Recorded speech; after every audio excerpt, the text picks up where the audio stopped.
What is going on, Wolfpack Nation? Welcome to another Tuffy Talk live show. We are excited to be here as we have finally seen some NC State basketball for this season. Now, it wasn't, necessarily documented for record books or anything like that, but still, and obviously all the Carolina fans, trolling, saying it's not even a real game, y'all. Relax, and whatever, man. So we'll get into all of that. But as always, you got myself, Layton Smith, Greg Legg, Michael Tracy here with us. Carson may be joining us here a little bit later even as well.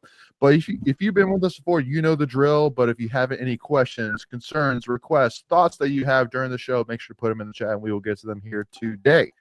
But with that being said, I do want to apologize here as we were a couple minutes late as StreamYard decided to add this new fancy little function here where now you can live stream in both portrait and landscape. And just so y'all know from behind the scenes here a little bit, behind the scenes of Tuffy Talk is Greg and Michael were perplexed to say the least for sure. What exactly are we looking at here right now? And so, and to be honest too, on this side, I have to kind of figure it out here a little bit, but I was hearing like duplicate audio for our intro. Yeah, video. I heard both intros too. Yeah, I literally pulled it up on our YouTube channel just to list it to make sure but we're not.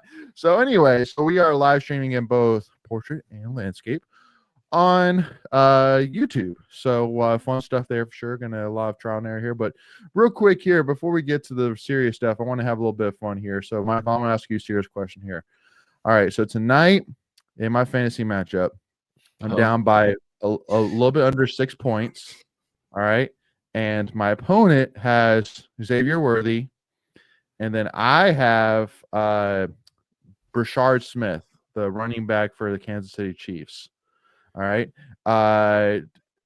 It's ESPN gives me like a 2% chance to win. Would you say that's accurate? Would you say I should probably should be more like 5-6%? Well, I really want this win. So I'm holding out. I don't know that name on the Chiefs. I know, right? Exactly. Probably right. Probably I'm not in a too good situation. Oh yeah. I got Kelsey tonight, and the team I'm playing has the Chiefs defense. So, and I'm down by 2, so I need Kelsey to outscore their defense by 2. Okay. Right. You need Washington to score a lot of points, and then Kelsey to do enough. Yeah, exactly. Yeah. And then in the meantime, I'll speak on behalf of Greg and say that he started a quarterback that got him a whopping 2.64 points. And yet he still has already locked up his win for the week. So You're an ass, Greg. Nobody likes you. I'm just kidding. Yeah, well, That works I- sometimes. I love him. so Love my Greg. two quarterbacks normally though are Trevor Lawrence and Joe Burrow, and obviously Burrow is on the IR and Lawrence is on the bye week, and I had to pick up somebody, and so I just took Spencer Rattler, and because I was like Justin Fields, Spencer Rattler, and of course Justin Fields goes off yesterday, and I was like, of course, but thankfully my kicker basically outscored their quarterback, so I will take that. Actually, no, not quite. It was they my kicker did have like 18 points yesterday. Wow. Okay. Yeah. And yeah, James Cook as well too. So James Cook did cook yesterday. That's true. James Cook. But anyway, in the chat, Mandy, what's going on? How you doing? In case need asking Greg, did you try to stream the basketball game live for us who had to listen on the radio? I did not. I did not make it down to Greensboro yesterday. I rolled into my house at 12:45 in the morning from Pittsburgh. Yeah, I did not get out of bed until well, my awesome bride thought, oh, it's daylight savings time this week, and I looked it up and I said, I don't think so, but of course I trusted her. And then I woke up at like 12 o'clock and I was like, oh, it's like really almost 1 o'clock in real life. She's like, no, that didn't actually happen this week. So I'm like, well, okay, great. Anyway, that's my life problems.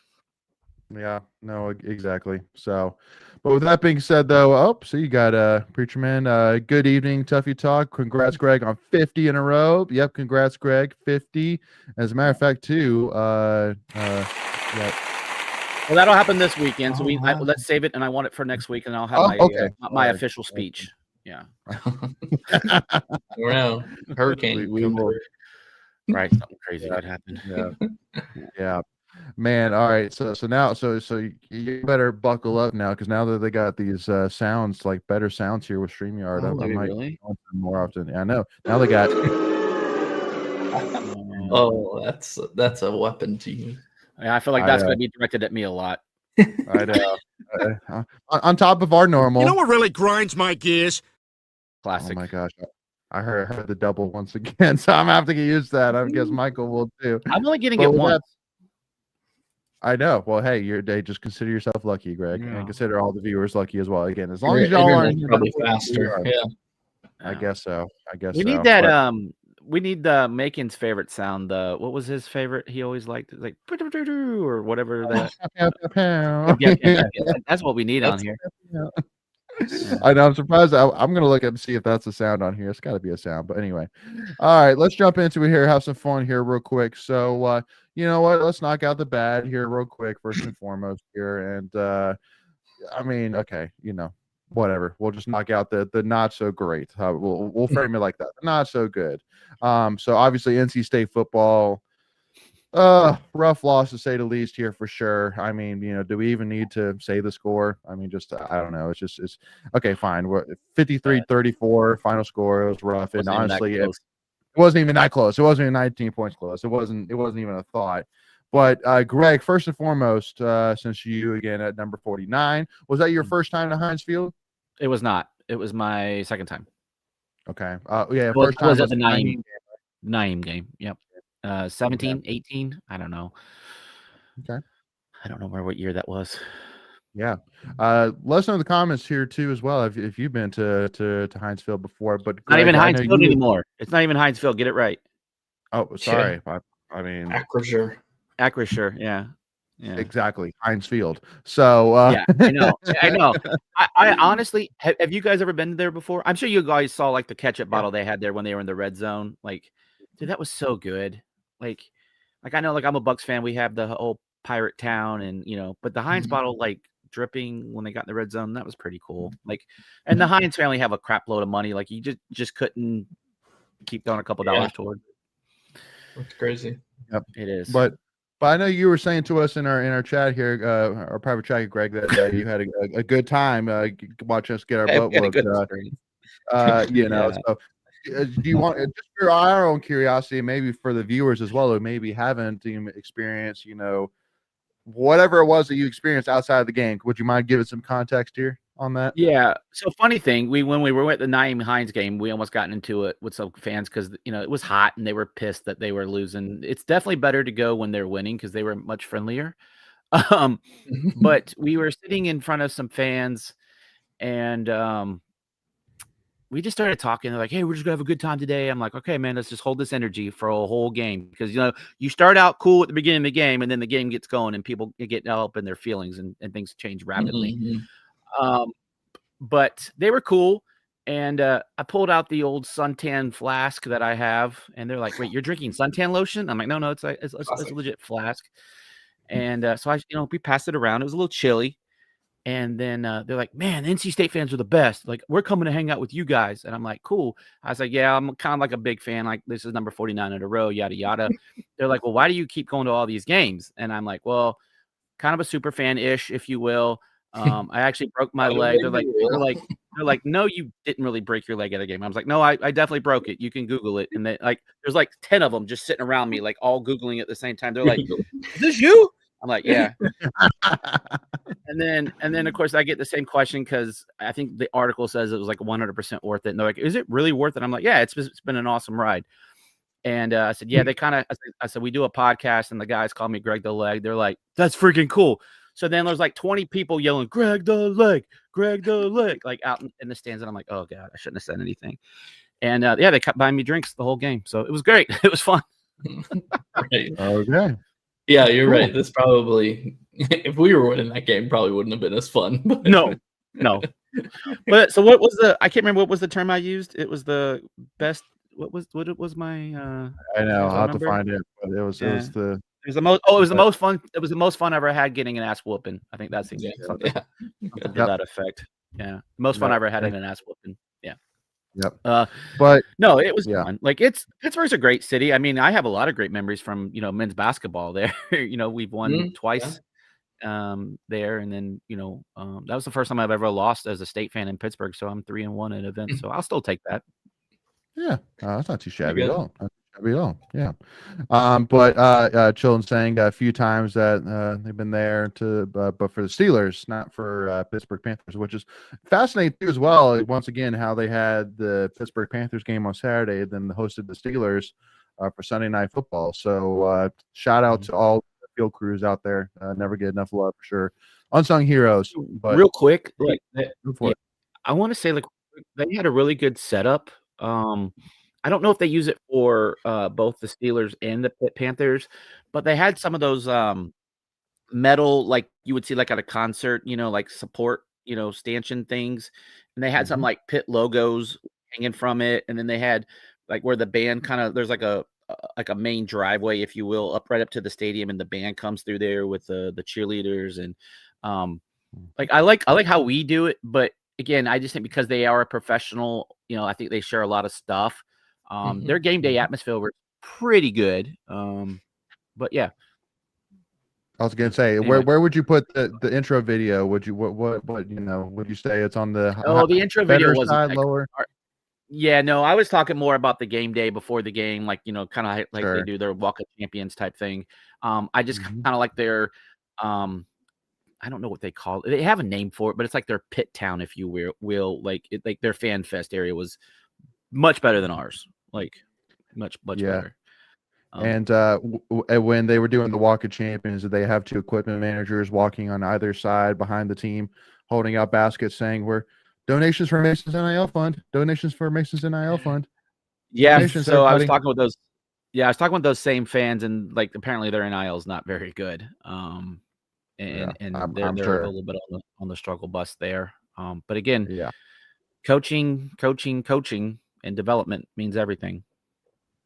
Yeah. No. I mean, we'll see what happens with Mason for sure, but I am sure he will not be have a quiet ringer tone once the off season starts, or even now. I'm sure as well. Yeah. So, yeah, dude He was unreal. good. He was good. But again, it's no slouch. Yeah, He's no slouch. I think he's good. but we definitely made him look better. And I'll just leave it at that. Yeah. I think it's probably the best way to say it. 423 yards passing, just mental 3 errors, touchdowns. Yep. Yeah. So, and honestly, he could have knocked off. I mean, again, we could have kept him under 400 if we just learned how to like get it on and off the field properly. Because remember, if they threw that pass right after that and worked their way down and got a touchdown, and yep, just the same bull crap. And we're in game 8 Was that 8, 9, whatever? We're 4 What and are we 4, at? so 4 game, and 4 game 8. now. Yep. Yeah. 2/3 of the way Game through the 8. season, Greg. Just Yeah. same shit 2/3. we're doing. Same Yep. shit we were doing game 1. And if we don't figure out something soon, we'll be exactly 2/3 of the way through the season, if you see what I'm saying. So, because if you get a bowl game, that's 13, so you're not quite 2/3. So you see there, yeah. Right. Anyway, so was a lot of math. I know. so anyway, though, I don't do public math. I gotcha. So I actually did see a tweet about this here, and I do want to ask y'all's thoughts about this. But Rusty talking about my gears were grinding on Saturday, seeing CJ and Hollywood laughing and smiling in the second half, down by 19. Not good vibes. Am I feeling wrong for this, Greg? What are your thoughts first? Is Rusty feeling wrong for this? No. I had actually 2 or 3 state fans around me say the same exact thing. Because they were right there, pretty close to what happened. I didn't personally see it. I saw a photo of it after the fact. Yeah, you would hope they were a little bit more focused. Yeah, it's still. I would say it's disappointing. I really don't know how to really give a thought. You would think that a coach or something. I just remember back when I played high school football, like JV, low varsity. We always had to have our helmets on and have I don't know if for anyone else out there, but you had to have your helmets on, and there was no coking and joking on the sidelines. And again, times are different. That was in the early 90s. Now we're 30 plus years past that. I don't know. I think it's just different now with these kids. Right, wrong, or indifferent. Yeah. Well, and Michael too. I'll let you answer. But when I saw that tweet, and there's a couple people's responses not very happy about it. Rusty not being happy about it. First thing I thought about is, I believe, and correct me if I'm wrong, his name was Derek Anderson, quarterback at the time for the Cardinals. I believe, maybe I guess. Yeah, Browns. He played for the Browns for a minute. Yeah, Browns. Yeah. But the famous clip where him and a buddy were laughing on the sidelines when they were down, and the reporter was like, "So what were y'all laughing about?" And he was like, "I wasn't laughing, and so." But anyway, basically the kind of story ending for that was basically he never admitted really to laughing, even though he kind of admitted to laughing. So honestly, for me, I didn't really have an issue with the laughing with the Derek Anderson situation, as more of him saying we weren't laughing. No, you were, but just say, listen, we were down, we were out, game's over, we weren't, you can kind of talk your way around it. But yes, I do agree for sure with how, you got, offense was terrible against Notre Dame. You had a bye week, and you really didn't do yourself many favors in this game, even though you scored 34 points, from an offensive standpoint as well. But you still, at the end of the day, lost by 19, should have lost by more. So, yeah, I do agree with you as well, Greg, just, rough. But anyway, so Michael, I want to ask you now to kind of wrap this conversation point up. I mean, did you have a problem with it? Not really. I mean, I don't know. At the end of the day, it's still water on the bridge. It's water on the bridge, I think. Still young men. Just It's a game. At the end of the day, it's a game. I think, it's tough to see. Yes, as a lifelong fan, I totally get that. But a lot of these guys are just there to play. I think it's sometimes. Yeah. I definitely think it changes now. I think things times are different because they're getting paid, right? And so I think people expect more from them now that they're getting paid to act, quote unquote, more professional. Well, and also too with how the season is going right now too as well. It's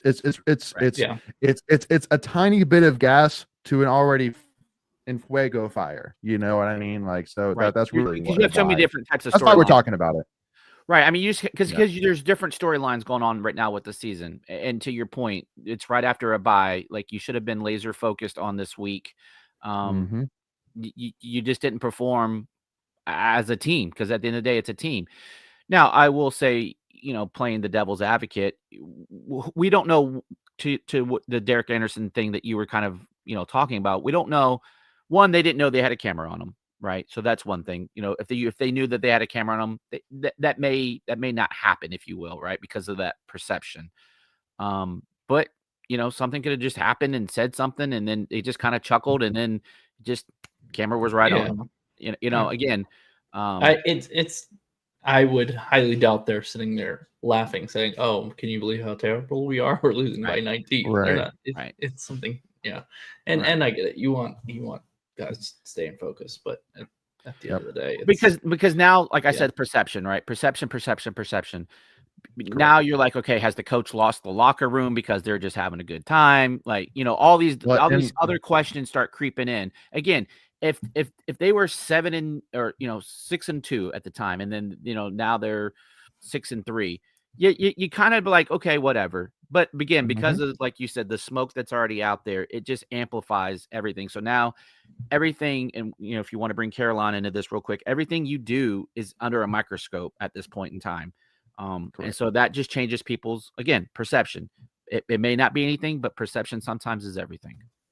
Exactly. So, and now you got a, red hot Georgia Tech team right now that seems college football playoff bound unless, something major happens. And I mean, hey, with NC State, well, I was saying it could happen, but then I really do think that breaking down Georgia Tech has this game has nothing to do with Georgia Tech. It has everything to do with NC State, in my opinion. So I really want to spend less time necessarily breaking down the game. Is more of I want to break down real quick here and this clip, and I want to play in its entirety because it's was quite the moment here for sure during Doran's press conference here this past week. So I'm going to go ahead and share my screen here and play this question entirely, and we'll react to the question and answer right after it. Head coaching decisions. Have you faced any pressure to speed up what should be an end of the year decision? No, I mean, Boo's been, I've said this before, he's a great guy to work for. I don't worry about that. I got to worry about my players. I got to worry about my staff, my wife, my children. Those decisions aren't mine to make. And I told the team this yesterday, I'm going to give them everything I got. Like, our goal is to go win this football game. And then the next week we have a bye week, try to get them healthy. And then our next week, go win a football game. And you just keep going. There's a lot of football left. A lot of games, and what happens at other schools has nothing to do with what's happening to me. And when decisions are made, they're made. For me, it's how much fun can I have with this staff, these players? How good of a job can I do for them? My job is to serve them, to motivate them, to get them better, to be there for them, to push them, to hold them accountable. And I'm going to do all those things as hard as I can and try to enjoy every day doing it. I think one thing that hit us all in the face this year in this program is, when you lose people you love that are close to you, you have perspective about how fortunate you are to get to do the things, get to do the things that you're allowed to do. And I'm allowed to work with a bunch of awesome kids at a great university in an awesome city. And I'm going to relish that, Wins and losses matter a lot. I understand all that. I understand the profession. It's not pressure. It's a privilege to get to do what I do. And at some point, they want someone else to do it, then God bless them. But I'm going to take advantage of my opportunities as long as I get them, and I'm going to fight for these kids because they're going to fight for me. Yeah. I mean, I really did want to play that whole clip because, I mean, first of all, terrible question. In my opinion, it was just like what is he supposed to say to that?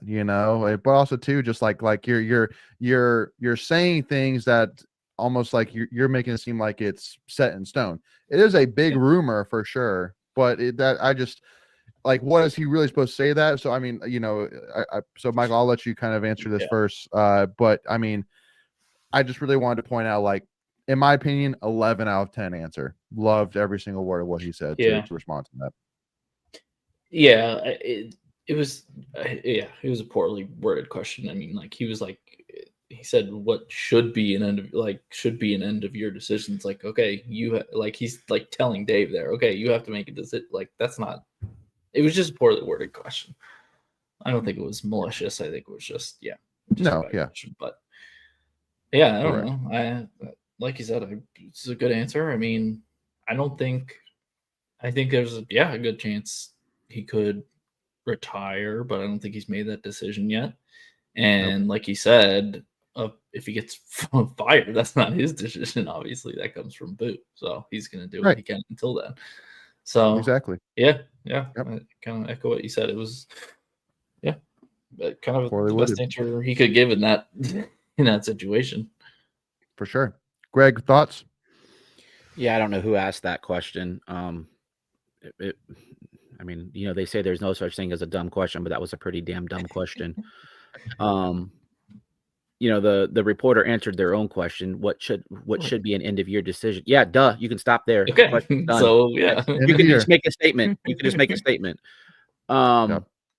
I will tell you, regardless of the situation, Dave Dorn's not quitting mid-season. He's not a quitter. You can hear the passion in his voice at times where he's got to fight for his guys, and that's not the life lesson that he wants to give his players. So that's kind of my perspective. Right. Sorry. Go for it. Go for it. No, go for it. We can play off to that point. Okay, obviously it's very unlikely, but what happens if you go out, you win the rest of your games, and you've already announced you retired 4 games before that? That just wouldn't make sense. So, right. Yeah. 1,000% agreed. The other thing is, he's got roughly $15 million left on his contract. Does he want to walk away from $15 million? Most human beings aren't going to walk away from $15 million, regardless of how much money you already have. That's $15 million that he can pass on to his family once he's no longer walking on this planet, that, taking care of them and the future generations of his family lineage. Sure. And so that's that. And if you fire me, guess what? You're still giving me $15 million. So why would he quit? It just makes zero sense. Zero. No matter what the fan base thinks. Well, and it's funny too, Greg, because I know you just sent me a clip from Julio Novi's talking about this situation a little bit, and obviously I couldn't really listen to it because I'm I haven't watched it either. But I've read basically the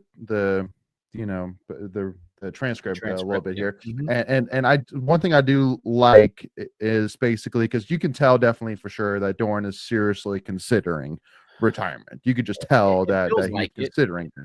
It feels like so with that being said, even though if you do owe Dorn, so since you do owe right now Dorn $15 million left in his contract, I think it's 15.7 to be honest with you, so closer to 16. So do you go to Dorn and say, "Hey, coach, we're willing to give you $10 million if you announce your retirement. We're willing to negotiate and say, hey, listen, we can't pay you full 15. We don't want to go the fired route. We'd rather you leave with all the roses, that you rightfully deserve.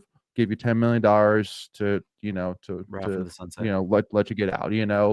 I think there is a road where that makes sense, and I think that's a road that should seriously be considered. So that way, once again, it's not we're firing Dave Dorn. It's we're letting Dave go with all the bells and all the roses that he rightfully deserves after 13 years of doing great things with the program. I know obviously not as great of things as a lot of fans, including us here for sure, we're hoping for. Obviously coming to in-state with 1 pack, 1 goal, hasn't achieved that. But, still at the end of the day, he's leaving here the winningest head coach in in-state history. He's definitely raised the bar at NC State football. I mean, being the fact that we used to consider a 6-6 and a win against Carolina a successful season. Now that's not the case anymore. So, I mean, you have to give Dorn all the props for that. So that's just kind of my really thought on it. But again, just like you said, Greg, that's end of year decisions. It's not something that needs to be thrown in Dorn's face every single week for the rest of the season. It doesn't. And the last point you brought up, I kind of wanted to piggyback off of that. Go for it. He's probably getting freaking tired of hearing the same damn stupid questions from these reporters. Exactly. I mean, how many times can you package that his answer? Duh. It's just, and I know reporters are just doing their job, trying to do their job, whatever, yada, yada, yada. I get it. But, if there hasn't already been 9 openings in Power 4 teams, you probably don't get that question, because it's just every week it feels like in college football a coach is getting fired. I mean, it literally just feels that way at this point. Yeah, pretty much. Since week 4, probably. Yeah. And he's already been asked once this year, hey, how do you feel about coaches getting fired mid-season? He's already given you that response just a few weeks ago. Right. So Do you think his answer is going to change if he's the next guy, quote unquote, on the chopping block? No. Like, just reference that. Right. If you're trying to make an article about something, reference that quote in your article. Like, I don't feel like you're going to need to ask him the same bull crap every freaking week, because he's doing better than I would have. Because I'd be like, dude, like, what are you trying to do? Like, just for him to maintain a level of professionalism there. And again, I'm not taking sides here, but I just know from the human aspect, I would get tired of being asked the same kind of stupid ass questions week in and week out. Exactly. Well, and that's really what it is like for fans like us here, for example, that truly do respect and appreciate what Doran's done, wants to, the best for him for sure. And but else too, we want him to, again, because just like you said, Greg, it's money that, can help him and his kids and his kids' kids, down the road. Don't want that, to be the same for sure. But we kind of made the point of, or talking even offline about, why, Doran's starting to talk about potential of him leaving within the season could help in terms of his experience for the rest of the seasons, that every single time that a bad play call happens or when if we were to lose Georgia Tech, that fans aren't just like shoving down fire Dave Doran, like it's just like, okay, like enough, enough, like we get it, we get why you're doing it because you want him to be fired. Well, guess what? Just appreciate him for what he is. And if it's bad enough, he will get fired. Yeah, exactly. So again, at the end of the day, end of season conversation. But I just had to bring that up because it was such a weird, terrible question, but also too such an A+ response from Coach Doran. So, and again, I don't know if that question gets answered if Brian Kelly gets fired last night. I'm not sure. Like, maybe it does. Yep. I don't know, but like, let's let it go. Yeah. Like, Boo's already kind of pretty much said that, like, I can't remember in all the coaches that he's fired. I think what's like 2 or 3 that he's let go. Like, he's never done it mid-season. Like, he always waits to the end of the year. Only one. And you don't. What was softball? Jennifer Patrick. Well, Smith. that was a little different. That was a little extenuating circumstances. Correct. But yeah. You got to stay factual. But yes, no, yeah. Agreed. Yeah.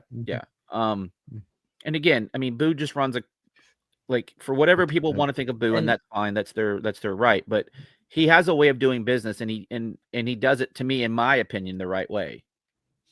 And there's nothing that prevents Boo, if he's already made the decision in his head. There's nothing that prevents him from starting to look for the next coach now behind the scenes.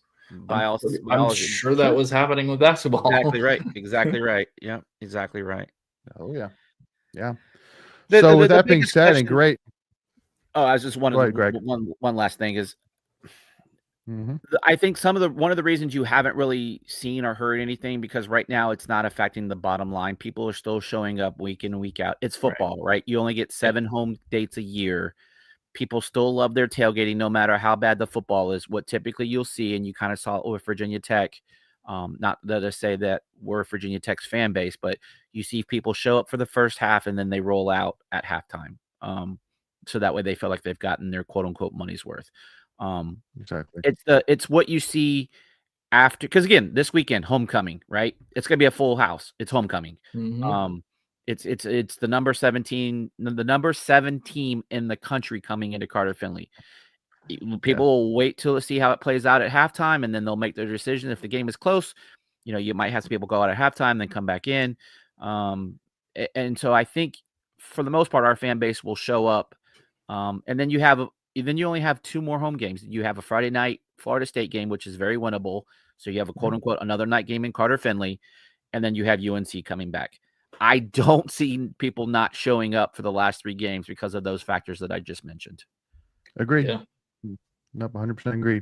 So, yeah, no, we'll see again. Take it game by game at a time, 1 week at a time here. But at the end of the day, in terms of any big conversations around in-state football or Coach Doran, that'll truly start to happen probably the day after Carolina is probably where you'll start to really hear those fires blazing, which one way or the other, for sure. Because keep in mind that even though, yes, it may seem like something's going to happen with Doran, at the end of the day, the LSU job just came available, which has been added to the list of Arkansas. 9 openings. 9 openings. 9 openings of UCLA,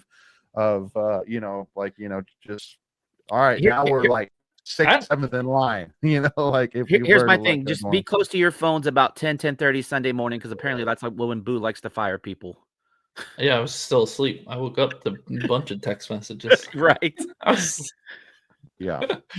But I'm almost at the point where like the more jobs that do come open, it's like I don't know. Why it's like would almost you? better. Why'd you force them out? No, Really? the other way, because it's like some of these schools are firing good coaches because they're just not a good fit and they're firing them quick. Like I don't. So you're saying you want Brian Kelly? That's not what I said. I don't want no one that throws 27 times in a hurricane. Right, dude, threw 27 times. But like nobody talks about that, honestly. If you told me that we could get James Franklin, like heck yeah, I would take that. Sign me up. Yes. Sign me up all day and 20. And that's the other thing too that blows my mind. And like is these lists of coaches, a lot of them will have Franklin like number 4. I'm like, listen, well, if money wasn't a choice, James Franklin would be number 1. Okay, Michael, tell me why he's number 4 on people's list, please. Because like schools like Florida and who's open? Florida, LSU, they're not going to go for James Franklin. Like, even though he's like the best coach available. He's qualified, but that fan base will revolt. Right. You're not exactly. So it's like that drops him down to where he's more, I don't know about for us, but he's more achievable to a lower level school than like a blue blood. But these are NC State accounts that are making these lists though. Yeah. So you're talking more of like generally where does Franklin sit and all this. Oh, okay. Right. I thought, no. I'm like, no. NC State fans should be thrilled if they had a chance at James Franklin. But anyway, what up, Carson? Hello. What's going on, man? Rocking the Hornets tonight, huh? They have a winning record right now. Right now, because LaMelo's healthy right now, but that won't happen. That won't last long. No. Yeah, that won't last long. Every season, the same story. Exactly. So, all right, Carson. Guess what, bud? Since you joined in here, you get the final talking point here about NC State football here before we move on to basketball. So give us one comment here, Carson, to wrap up football. I will say this: I miss our defense from 2-3 years ago. I think we all do, Carson. Yeah. That's a good. Yeah. No, it was. Yeah. No, literally these last 2 years, all it did was just dignify even more the fact that number 11's up in the Raptors right now. Like it just solidifies even more. Yeah.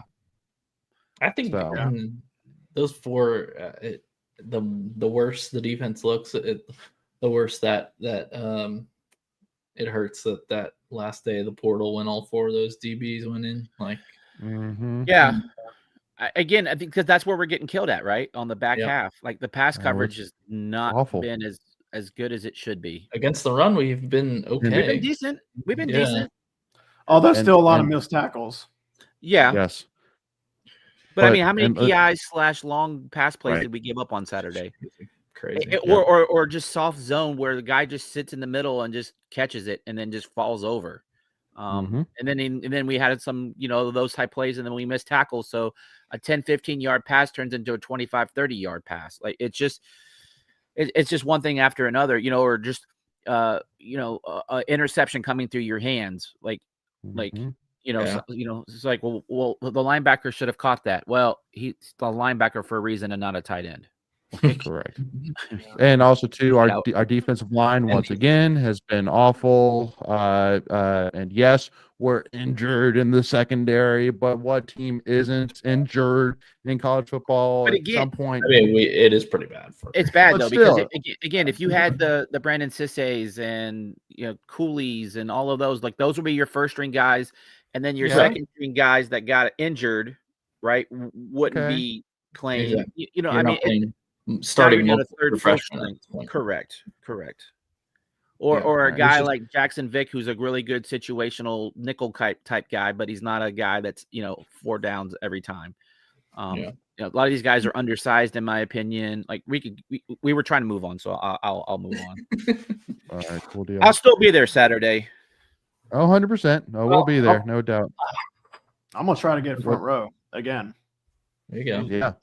There we go. Yeah, Carson had a great football weekend. The Pack lost, and he was at the Panthers game yesterday. Ugh, ouch. That game was fun for like the first 20 minutes. Hey, you were there with your dad. okay. That's all that matters. Making memories. That's what I always say. It's not always about the wins and losses. It's about experiences with fam. Amen. Look at you getting all sentimental, Greg. I love it. I mean, that's the only way you can look at it, right? Sometimes. Right. No, 100%. 100%. No, that was the most fun I ever had having an ass whooping. Like I look at it, that'll be the game where I got White Claw wasted. Like guys were just feeding me and I got to see Josh Allen in person, so that was cool. Absolutely. Cool. Yeah, when I was a teenager, man, I saw Michael Jordan play like 3 or 4 times. You know, they played against the Washington Bullets. Jordan scored 50 every game that I went to, and he didn't play in the fourth quarter. Like, you know, was I a Bullets fan? Not really, but I lived up here. But it was just seeing Michael Jordan. So that's a memory you'll have forever, man. Amen. I love it. Yeah.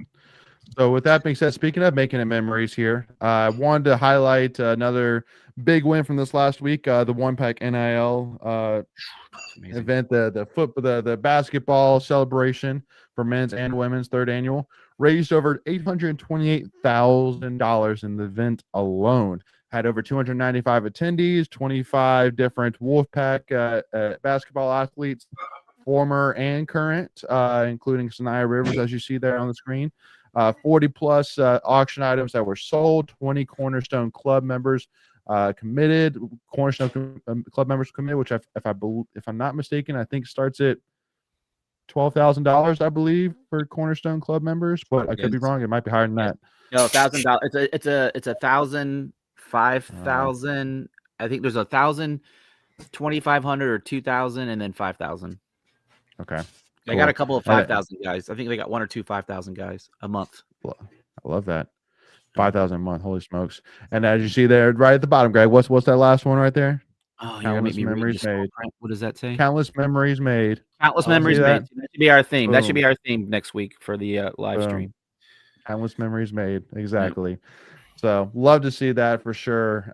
You know, and just the buy-in here. So with that being said, though, I want to kind of get to some of the, you know, what do we think is going on here? And I want to hear what y'all think in the comments as well about this, because I want to hear what everybody else thinks, because what I think it is may not be what you think it is, but I got super excited when I saw this. So let me get it shared here. And this guy. Oh, yeah, this was nice.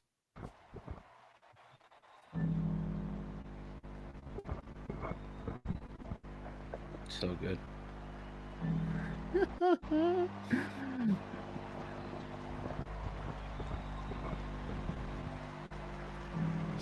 I'm like, okay, all right. Are we bringing the sound? Are we bringing the sound meter back? Are we bringing it back? Yeah. Oh, that was always my favorite part of Reynolds.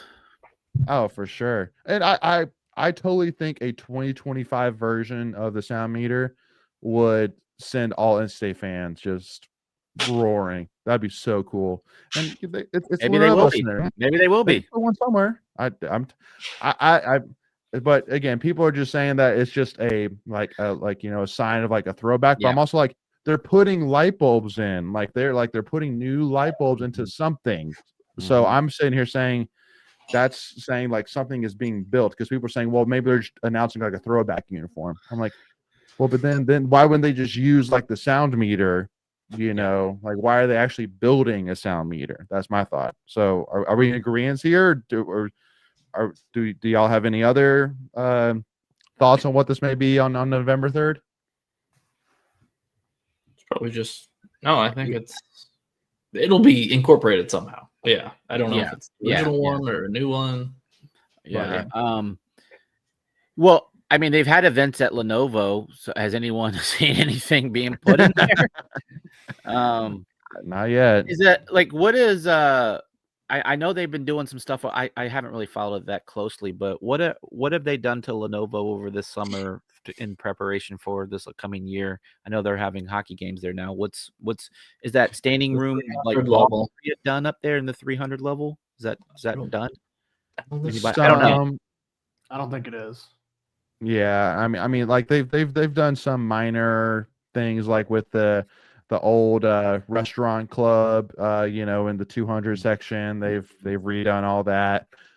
So they've done more stuff on the suite level than they really have the 300s right now. So yeah, no, again, I mean, correct me if I'm wrong, guys. It sounds like you're agreeing with me that there hasn't been any really major upgrades yet to the Lenovo, really, for between last season and this season.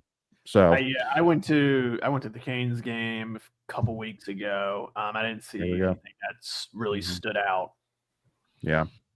So, but I'm excited to see the light show, though. The light show is going to be sick. It's going to be hype for sure. So, 1 week away from today, y'all. 1 week away. It's crazy. What time is it? 7:30? 7:30. Yeah. Streamed on the CW. Streamed on the CW. Oh, is it? It's not ACC no, Network? I don't know.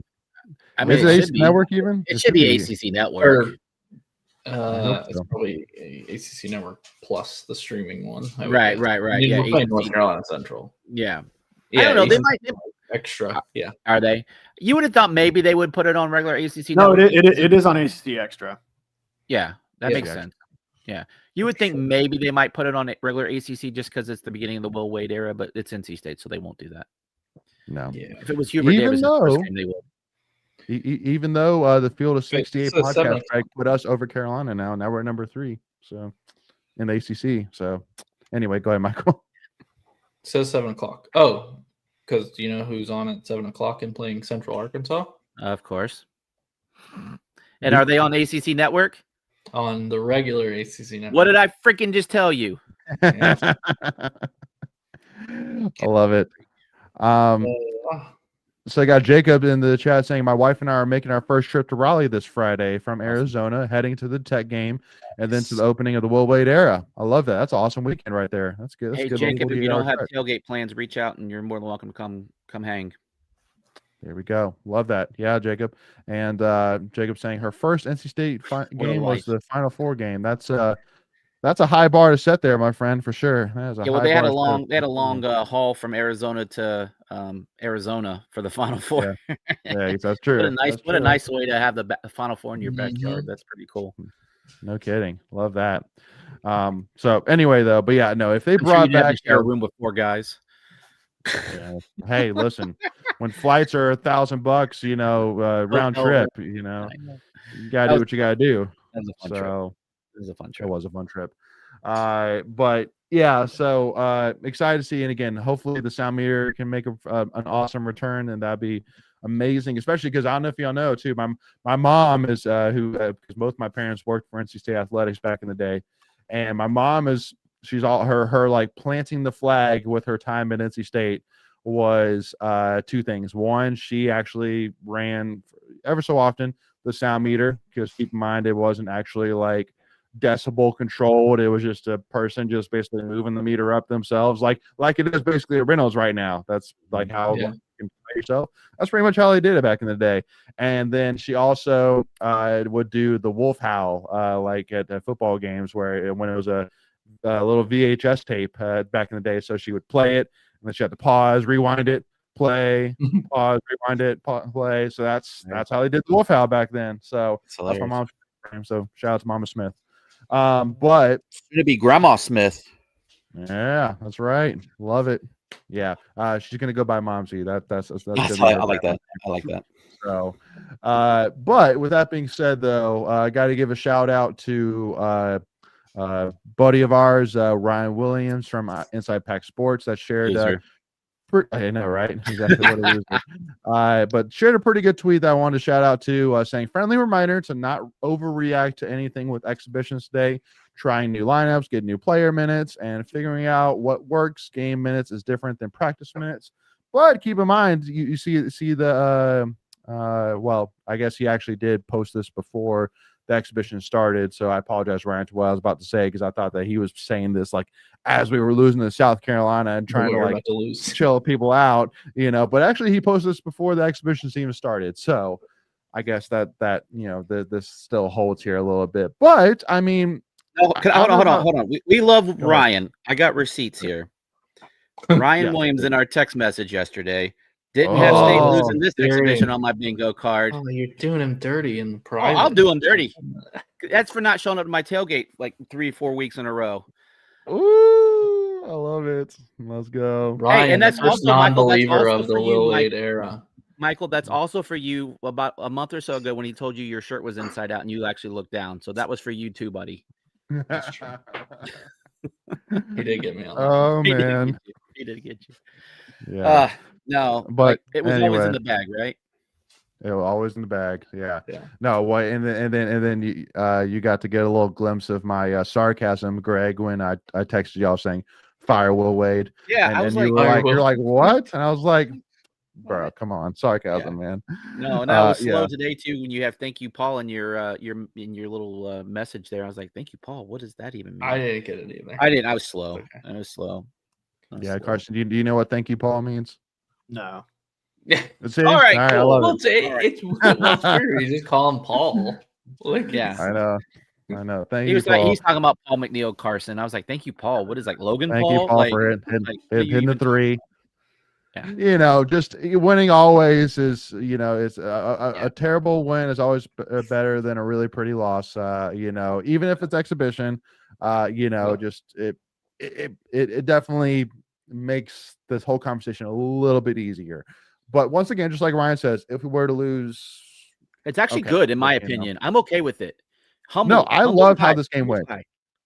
guy. Well, yes, but I mean, I truly do love and Greg, I'll let you your thoughts first. 'Cause obviously, from because none of us, Carson, were you there in person at the game? No, he was at the Panthers game. Hello, come back to the conversation. Well, I mean, Greensboro's on the way back from Charlotte, Greg, and I'm sure he left pretty quickly in that game, so he had time to make it. Yeah, he probably left it out. We were listening to it on the way home. Yeah. There we go. So see, we were either box score watching or radio listening to that game. So yeah, I was box all we can really go off is the box score. But first of all, let's talk some You're not women's here there? real quick. Nope, Leighton, I didn't go. Where did that video come from that you posted? I thought you were A friend there. of mine that was there. A friend of mine that Nice. was Got there. sent it to sources. me. Nice. Leighton's got his sources. Okay.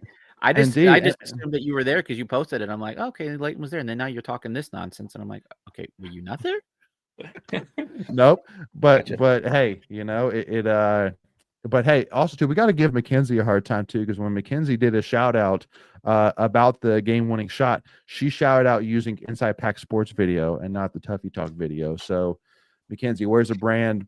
You know, loyalty. You know, Yeah. so since we're just throwing people under the bus right now, you know, I will send her the back of the tailgate food line on Saturday for that. So it will be handled go. properly. It'll be handled properly. Exactly. Yeah. This Preacher Man saying salty Greg the leg and now salty Leighton as well. So That's right. yeah, That's no. right. All good. But The with that being capital said, my let's name, start- Preacher Man. It's capital yeah, Greg. it's capital G reg for you. So starting off here, let's talk some women here real quick. You know, thoughts.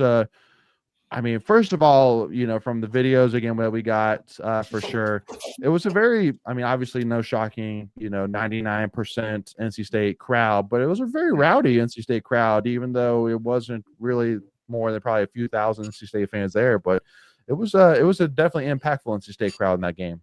Mhm. So shout out first of all NC State, but Greg, Yeah. kind of give me your initial thoughts here about the women. Obviously, Yeah. even though it's exhibition, is still solid matchup versus a top 10 preseason women's basketball team. Yeah. So full disclosure, I gotta give a shout out to my girl Keisha, big women's basketball fan, big State fan altogether. But she sent me a funny text last night after the game. She's like, "Okay, I'm feeling good. We won," and then she's like, "Oh wait, 2 of Maryland starters didn't even play," and I'm like, "Oh, well that dang it. sucks," but it's still a win. It Sure. looks like we played much better than we did in the High Point game. It looks like we had a couple of ladies in foul trouble with Tilda and Pierre. So not sure how that kind of works through the game, just kind of looking through the flow. Rebounding, second chance points was kind of still an issue for us moving forward. But Zoe, 20 points for Zoe. Not a great shooting percentage, but she got like 20. So yeah. Solid. Yeah. Carson, thoughts on the women's game? I mean, would you say, 8 for 18 for Zoe for me was one thing that kind of stood out. I'd like to see that improve a little bit. But I mean, overall thoughts. I mean, do you like handband Zoe? Headband Zoe here to stay? Yeah, I think it's a good style for her.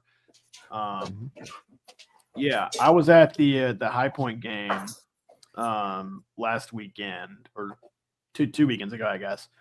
But yeah, I thought Caden Samuels played really good in that game as well as Tilda. I think Pierre is still sort of finding her rhythm, but I mean, I think after a few games, I think she'll be fine. Yeah. Sorry, is that Michael's dog? That's Michael's dog. Yeah. that noise? Yeah, she's going Jeez. crazy. He lost her Yeah. ball under the table and was looking at me to get it. Damn. Michael, we're trying to put on a professional live stream here, bud, and you're throwing off our star rating right now, bud. But yeah, so Michael, besides Zoe, did anybody else particularly stand out to you this game? Yeah, a few. Samuels, obviously, Carson mentioned her. Grabbed a ton of rebounds. 11 rebounds. Yeah. She's gonna be. I think. I mean, like you said, it's been 2 exhibition games, but it looks like she's gonna fill a hole kind of on that wing spot. Sort of taking Isaiah James's role. Yeah, that's kind of was your biggest question mark going into the season. Who's going to fill between, Isaiah James, Sanaya, and Madison, kind of the 2, 3, 4 spots. I mean, Zam kind of fills Sanaya. That was sort of the easy question. And then now you have Samuels sort of coming in for Isaiah James. And it just seems like we're going to have just a bigger front court. Yeah. Yeah. So, Yeah. Quickly, For me, nice minutes off the bench. I think she had a couple threes, so that's good too. Yeah, shot 33% from 3-point land. 80% from the foul line. I'll take that. That's a good sign. For me, it was much improved off of last year. Yeah. Shot 44% as a whole and held them to 34%. So that'll play. I'll translate. Turnovers 14. You definitely want to see that number drop to about 4 or 5 less. Yeah, I mean the rebounds kind of played out like normally how we do. We don't really rebound well offensively, but we did beat them on the defensive rebounds. And like I said, second chance points. You would have liked to have seen that a little lower on their part and a little higher on ours. Yeah. But again, I think really for this exhibition, this exhibition in particular really is another example of it's an exhibition. A lot of work through for sure. I don't think we'll be playing this many players that will see primary minutes in a normal basketball game. So just wait and see here for sure. But once again, my girl Tilda looks great for sure. Definitely excited to see her play the season. And Woo, she didn't play at all. She had a minute. That's okay. It. Okay, so maybe she's still coming back from something from this off season, I guess. Maybe it seems like. I know she was wearing. She was wearing like a knee brace in some of the like preseason videos that they were posting. So there might be something there. Obviously, you would like to not see Pierre fell out. No. Minutes were. I mean, Zoe playing 38, so that's pretty much mid-season form for her. So yeah, this definitely looked more like a regular season game. The way it looks like the way Wes played it. Did anyone see the video when Wes was giving his press conference and the men walked through kind of the press conference on their way to the game that they were playing? Hyping them up, right? Yep. Yeah, that was pretty cool. I did like that. I'm curious how this rotation is going to work for the women. Really am. You can definitely see that 2, 4, 6. So he really played 6 people over 22 minutes. And then Lunan, who she's a freshman, I believe. True freshman, yeah. She played 11, so she was the most out of the freshmen there. But she may have played more because of Pierre's foul trouble. That could be why you saw 11 from her. So I the don't know. one question I do have is because especially so you got Pierre, you still got a Wu, you got Tilda. You know, do you see Maddie Cox getting above 10 minutes a game? Mm-mm.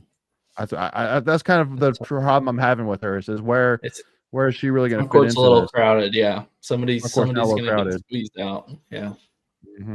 Exactly. Yeah, really the playing time between it's her and Collier.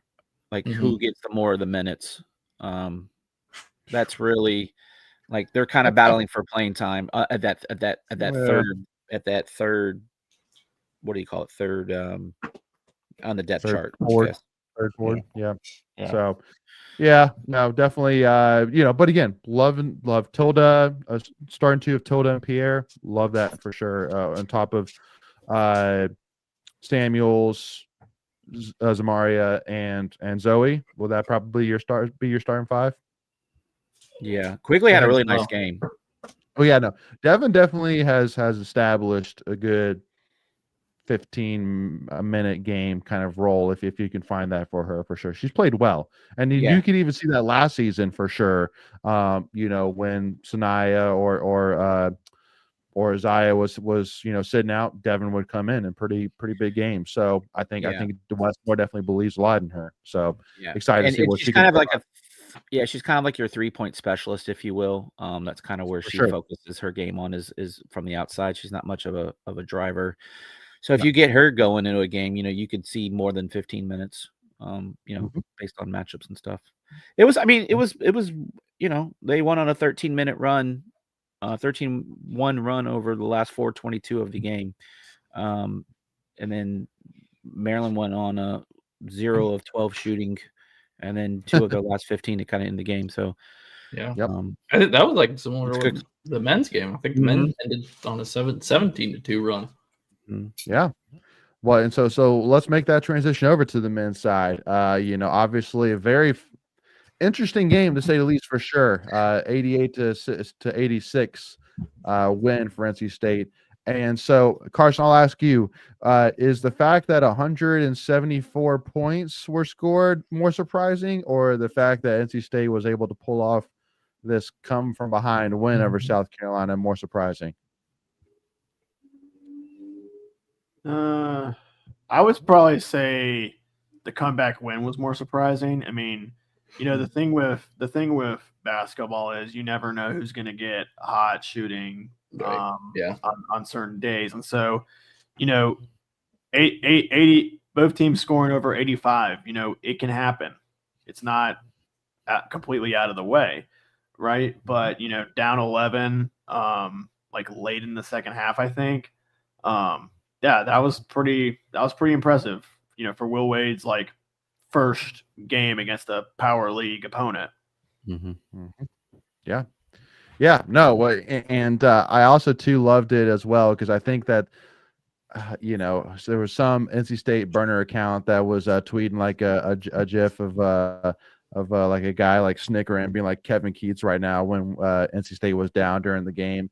But now I'm sitting here. I'm sitting here. Honestly, the first thing I thought about after the game was shout out to Will Wade for the fact that of all the guys he brought in, that it was Paul McNeil that got the ball in his hands and got the final shot and made it. I was like, man, did that just age beautifully for Will Wade that Paul McNeil was the one that made that shot. So, but yeah, Michael, I mean, initial thoughts of the game and specifically there on the offensive side. I mean, I'll ask you.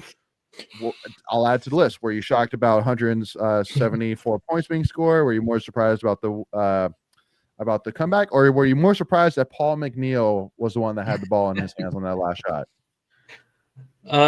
No, not with McNeil. I mean, that was. I don't think Wade called a timeout, so it was kind of ended up being just get somebody open, and it happened to be McNeil. Yeah, no, I didn't. No, I'm not surprised that many points were scored. I think early on defense is definitely going to be a work in progress, just with that many new pieces coming together. So it's And South Carolina, I think it's going to be a decent team in the SEC. Well, they were a 3 seed in the tournament 2 years ago. Yeah, but I think they were picked last in the preseason poll this year. So They were. But I don't think they're going to finish last. But No. At the end of the day, it's an exhibition game. You got a good competitive game, right? That's better than a blowout either way. Yep. Oh yeah. Well, and Greg, to bring you in here, one of the things I wanted to ask is the friend of mine who attended the game that sent me the video, the last shot. One of the things that she had mentioned to me that really stood out to her because she played basketball in high school was how when they came out of halftime and being that we were down 45-38, so gave up 45 points in the first half, when the team came out, they didn't do layup lines. They did only defensive drills until the game got restarted. Yeah, they only did defensive drills, which obviously made sense, being that they gave up 45 points in the first half. And so literally, after she mentioned that, I was like, wait, does that mean that during halftime he made adjustments and decided to focus on the defense side? Like, you can make adjustments at halftime? Like, what is this that you're talking about? This is gibberish right now. And obviously, went from 45 to 41, so not a crazy improvement, but still, the fact that hey, at the end of the day, I mean, we were down by 7 at the half, and in the second half alone, we were +9. So definitely improvement there in the second half, whatever it may be. So, I mean, I guess, Greg, that's the first time you've heard that. So thoughts on that of Will Wade running halftime drills out of halftime? Well, I joked in our chat somewhere. I said, look, this is only game 2 of the Will Wade era, and it was scrimmage number 2, and he's already made more in-game adjustments than Kevin Keats did in 8 years.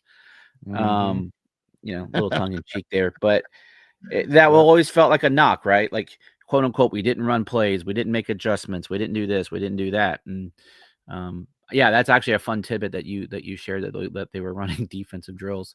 That was one of the things that Will Wade mentioned,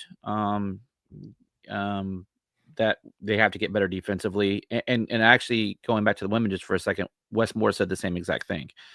And I guess you kind of would expect the offense to kind of be ahead of the defense a little bit, especially. Sure. It's a lot easier to run defense when you're playing yourself because you know your own players' tendencies. So it's good to kind of get out there and get that sweat and kind of play someone else and, again, go through the motions of making adjustments. The test was much bigger against South Carolina than an App State that we played, a couple of weeks ago. So again, I think these are, you kind of alluded to it earlier. I think these are just really good signs of a team to kind of get out there and really see who you are, go through the motions at a halftime, go through, make adjustments. I think you accomplished everything you probably wanted to accomplish other than just playing a little bit more sound defensively. But again, you can clean that up. And I think Will Wade will clean that up. Exactly. Well, in the fact that, that obviously time will tell with the South Carolina team for sure in terms of really how good of a win was this, but especially that because just like you said, Michael, some would say, well, they were predicted to finish last in the SEC. When it's like, well, I mean, but just that doesn't necessarily mean anything. I mean, people were people picked Clemson as number 4 football team in the country preseason, but that ain't worked out. So that could be the same thing here for South Carolina.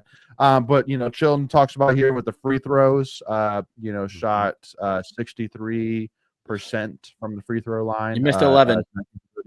Missed 11. Yeah. So again, if you make half of those, you're winning by 6.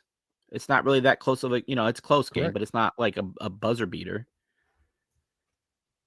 Yep. Nope. It's a great point too. But I mean, I think that one of the things that also too needs definite improvement is rebounding. Definitely. We struggled for sure. I mean, the fact that Van Allen Lubin, for example, played 33 minutes, but only had 2 rebounds. Sorry. No. He got 2 rebounds. No, I'm reading that wrong. Okay, no. Sorry. All the box scores, numbers are all over the place. Sorry. It's weird. Yeah. 5 rebounds, 4 offensive rebounds, 1 defensive rebound, 5 total rebounds for Van Allen Lubin. So, definitely would like to see that more towards the 8, 9, 10 range for sure, especially again playing 33 minutes. But I don't know. Again, I mean, like the fact that we had 4 guys score at least 14 points, I'm a fan of that. And one of those guys wasn't even Paul McNeil. So that stood out. But so here, we'll finish Question on for that you here. guys, though. Question for you, real quick. Was Go for anyone shocked that Trey Holloman didn't get the start at point guard? Not from what we've A been little hearing. bit, but a little. Yeah, I mean, I think probably people who don't pay attention as much as some of us do probably would be, but yeah, kind of at the end of fall or the end of summer, it was Copeland might be playing more than we think. So yeah, I'm not totally shocked, but yeah. Also, Copeland was with Will Wade for 2 years. I mean, Copeland is his guy. Right. So no offense inside and out. So but also too, I mean, I think that again, I mean, Trey Holloman, look at his stat line. I mean, 5 for 7 from the field, 2 for 2 for 3 assists, led the team in assists. So still played 26 minutes. I think they were both out there like on that late in the game, like on the run. It was Holloman and Copeland were both out there. So But also too as well, I mean, like the fact that Paul McNeil attempted 8 3-pointers and nobody else committed attempted more than 3. I think stands out a little bit of, especially with somebody like Matt Abel who shot 2. Now, I mean, he only played 16 minutes. Yeah, only had 2. That dunk was good though. That was a heck of a dunk. It's in the thumbnail for a reason. So that was his only 2. That was his only 2 points of the game. Yeah, it was a heck of a poster for sure. So yeah, you definitely want to see the shooting percentage from 3 get a lot better. 7 of 19 is just not going to cut it. Yeah, I think free throw shooting, defensively, and 3-point shooting. I think those 3 things that you can definitely work on this week before you play Central next week.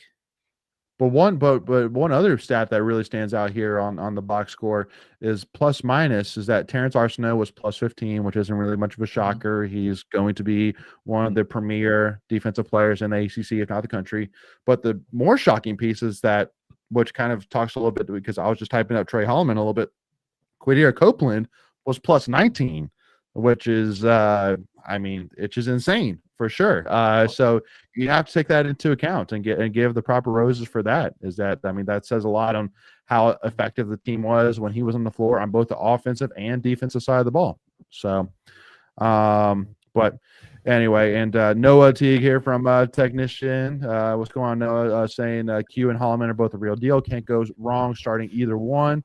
And exactly, I think that honestly that's one of the most exciting things I love. Now, with that is the depth showing off a little bit. But with that being said, though, Musa Sagnia only played 11 minutes, but I think a little bit of that, I mean, he definitely wasn't – he missed a wide open layup in the game.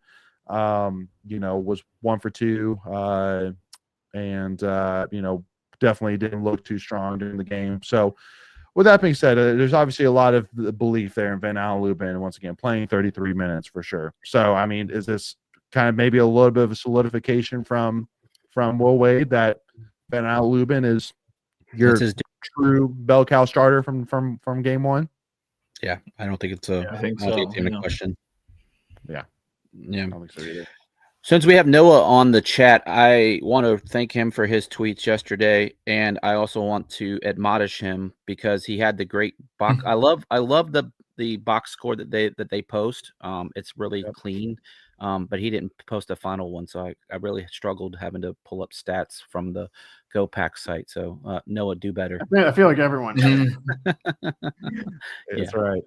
Yeah. Now, to wrap this up, though, one of the things Children's mentioned here about Quadir, again, a technical, is I truly do believe that we are about to experience what the Boston Bruins experienced with Brad Marchand, what the Detroit Pistons experienced when they had, their bad boy, era. And we are about to now experience that, where everybody in the country is going to absolutely hate us because Quadir Copeland is he's going to be a bully, and we're going to be the only team and the only fans in the country that loves it. So I hey, listen, I remember when he was at Syracuse. Well, yeah, we all do. We hated him in that game. I remember him in the ACC tournament, and he was just annoying the crap out of me.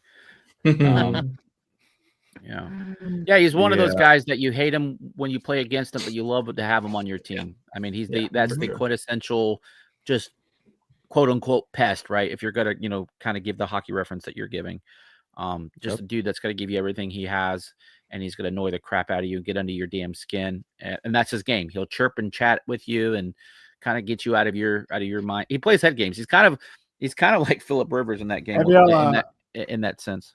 Have y'all ever watched Ted Lasso? Yep. Yeah. Oh yeah. Okay, Copeland is Jamie Tart. Yes. Mm. Yeah. Mm-hmm. Yeah. I'd agree with that. That's fair. I like that one. Yeah. See, now Greg, Noah's even teaching you, man. Maybe you should get your stats from Stats. Yeah, maybe Podcast. I should. Yeah. I always make fun of people that don't Google when it's like, hey, how do you do so and so? It's like, just freaking Google it. And so yeah, he gave me my own taste of medicine, so I appreciate that. But now I know where to go get it. I'm old. I'm like, just give it to me. That's my. Can I do a grind my gear real quick? Please, because we haven't even done one this game. We haven't done one yet. You know what really grinds my gears? NC State fans that ask, hey, is the game going to be on TV today? Is it going to be like, I don't know how many times I saw on Twitter, Facebook, hey, is the women's and men's game on TV today? Like, Google it. Like all the time. There's the Go Pack app for a reason. Yeah, exactly. There's an app. There's the schedule. These people just want things handed to them, and so that just annoys the crap out of me. Especially when you see it like on a message board like 40 times, and it's like, can someone just take over and say, "This is where you post it"? Anyway. Yeah. I love that. That's a good one. That's fair. So to know. I mean, it is. It's that. Go Pack. The actual schedule. All the info is there. If it's not on there, it's not streamed. Right.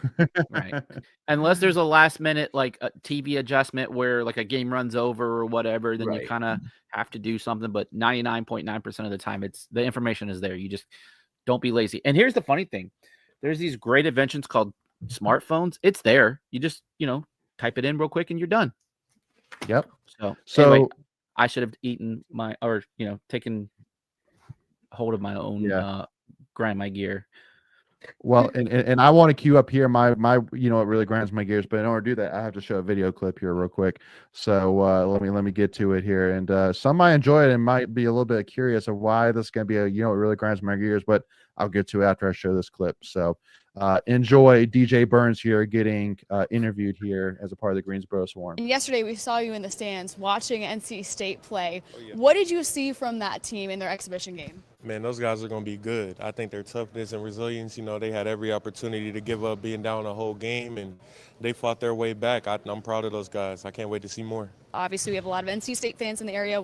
What do you want to say to them? As you see last night, the Pack is back. They're bigger, better, tougher, more resilient.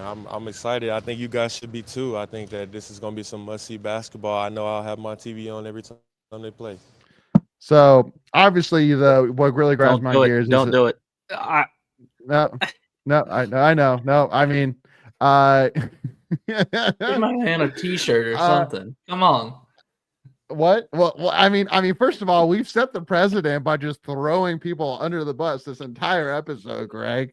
But first of all, I want to say the positive, which is first of all, love hearing DJ Burns for sure in terms of supporting NC State through and through for sure, even with the fact that we don't have Kevin Keats here anymore or anything like that, and so love to hear that. Love how much he supports us and love the positives here for sure, though. But with that being said, you know what really grinds my gears is the managers not taking care of people. Exactly. Can we figure out something with that waistline? Poor DJ. Like, my goodness, man, that poor waistline, man. Like, do you have like a string wrapped around him at the bottom there? Like, give that poor guy some air, something, please. I need that jersey. The Swarm need like those pinstripes, those like vertical ones, because that does make you look slimmer. Like, I get he's probably gonna have to have get a special order jersey.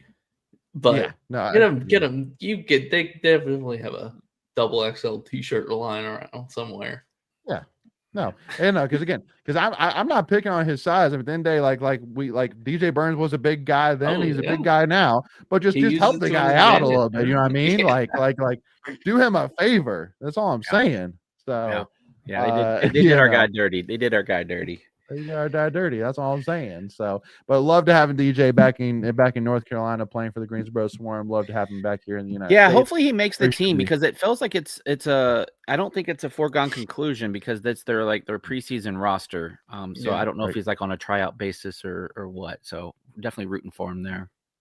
Yep. No, 100%. So, but lastly, Carson, is that is that a poster that we got there on the screen? Is that 2026? I just want to make sure that you're not skipping on me for next year, bud. You know, that 2025 or 2026 poster to your right.